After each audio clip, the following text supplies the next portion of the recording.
बिस्मिल्लाहिर्रहमानिर्रहीम। अस्सलाम वालेकुम दोस्तों, मैं हूं शहजाद मेहता और आप देख रहे हैं यूट्यूब। क्रिप्टो करेंसी या बिटकॉइन, उसकी खबरें आजकल मार्केट में बहुत ज़्यादा ट्रेंड कर रही हैं। और भी क्यों नहीं, क्योंकि इसकी वैल्यू में जो उतार चढ़ाव है, आज से पहले किसी और चीज़ या किसी और एसेट या किसी और करेंसी में इतना खतरनाक उतार चढ़ाव नहीं देखा गया। ये करेंसी जो कि आज की तारीख में जब ये वीडियो रिकॉर्ड हो रही है, $55,000 पे ट्रेड कर रही है, इसके लगभग।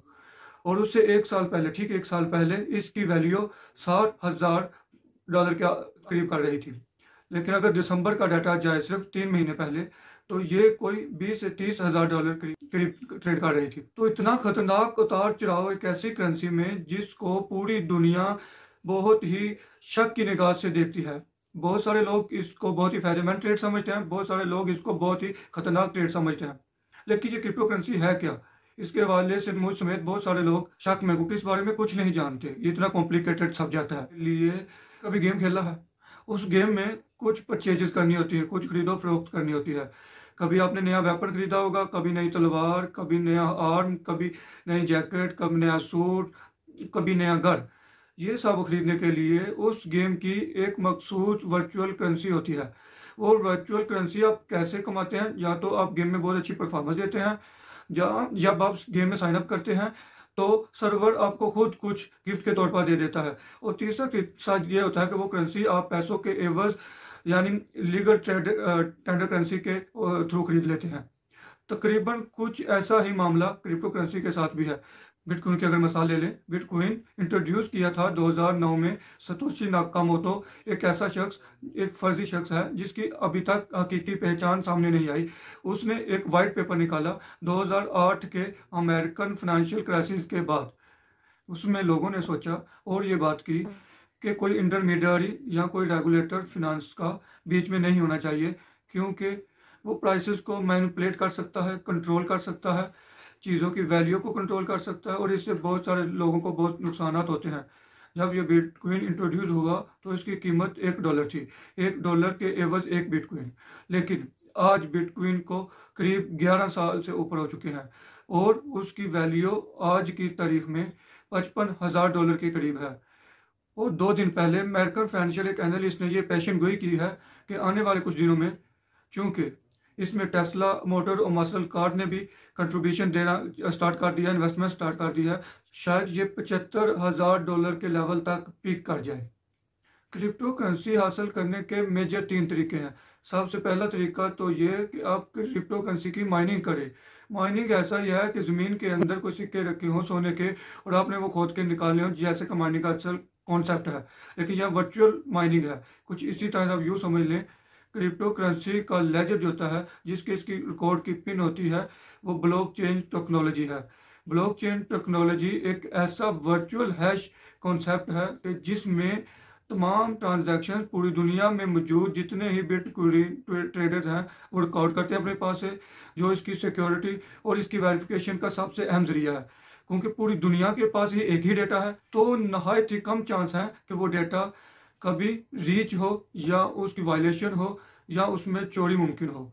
तो इसी तरह जब बिटकॉइन के ट्रेडर्स या बिटकॉइन के खरीदो फरोख्त में कोई ट्रांजैक्शन होती है तो एक ब्लॉक की सूरत में रिकॉर्ड हो जाती है। वो ब्लॉक दर ब्लॉक दर ब्लॉक एक चेन की सूरत इख्तियार करते हैं और उसने ब्लॉक को एक कोड देना होता है। उस कोड को कहते हैं हैश।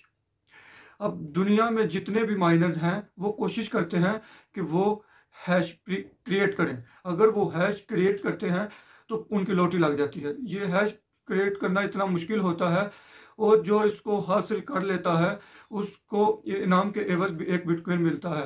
ये इसका दूसरा तरीका ये है, जब माइनिंग करते हैं तो माइनिंग तो करते रहे, आप साथ साथ उसका लेजर भी मेंटेन करें। मतलब आज बिटकॉइन के एक कंटेंट है और इस सूरत में बिटकॉइन आपको उजरत के तहत कुछ शेयर या कुछ बिटकॉइन का हिस्सा आपको तनख्वाह के एवज देता है। तीसरा तरीका, आप लीगल टेंडर करेंसी से उसको खरीद लें और जब आपको लगे कि इसका वक्त आ गया बेचने का या मुनाफे का, या आपको कुछ खरीदो फरोख्त करनी है, तो उसको एक्सचेंज करेंसी के तौर पर इस्तेमाल कर लें। पाकिस्तान में इसका क्या स्टेटस है? पाकिस्तान में अगर इसकी बात की जाए तो स्टेट बैंक ऑफ पाकिस्तान ने 2018 में एक सर्कुलर जारी किया जिसके मुताबिक क्रिप्टो करेंसीज इनलीगल है, इनकी कोई भी ट्रांजैक्शन लीगली रेगुलेटर नहीं है और अगर कोई अदारा या कोई फाइनेंस इंस्टीट्यूट इसकी ट्रांजैक्शन में मुलव्वस पाया गया तो उसका केस फ्लैग करके फाइनेंशियल मॉनिटरिंग यूनिट यानी FMU को भिजवा दिया जाएगा। हालांकि इसके हवाले से केस हमारी कोर्ट में जेर समाअत है और क्योंकि ये कुछ तय नहीं है इस पर कोई कमेंट करना गैर मुनासिब है। लेकिन ये बात जान लें, पाकिस्तान स्टेट बैंक का ये किरदार है और ये कहना है, क्योंकि ये करेंसी रेगुलेटर नहीं है, इसमें ये नहीं पता किसने किसको कितने कहाँ और कब और किस हवाले से पैसे दिए हैं। इसकी वजह से ये करेंसी एक शेडी है।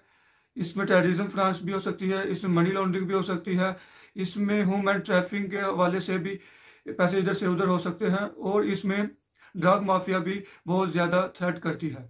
इसकी वजह से चूँकि हमारे पास ऐसी पॉलिसीज इन प्लेस नहीं है जो कि इस चीज़ को ओवरसी करें या इसकी निगरानी करें, तो पाकिस्तान में या पाकिस्तान जैसे कई ममालिक में क्रिप्टो करेंसी बैंड है। अच्छा, इसके नेगेटिव पॉइंट्स में से सिक्योरिटी सूरत या पॉलिसी का फुकदान ही नहीं है, बल्कि एक और चीज़ भी है।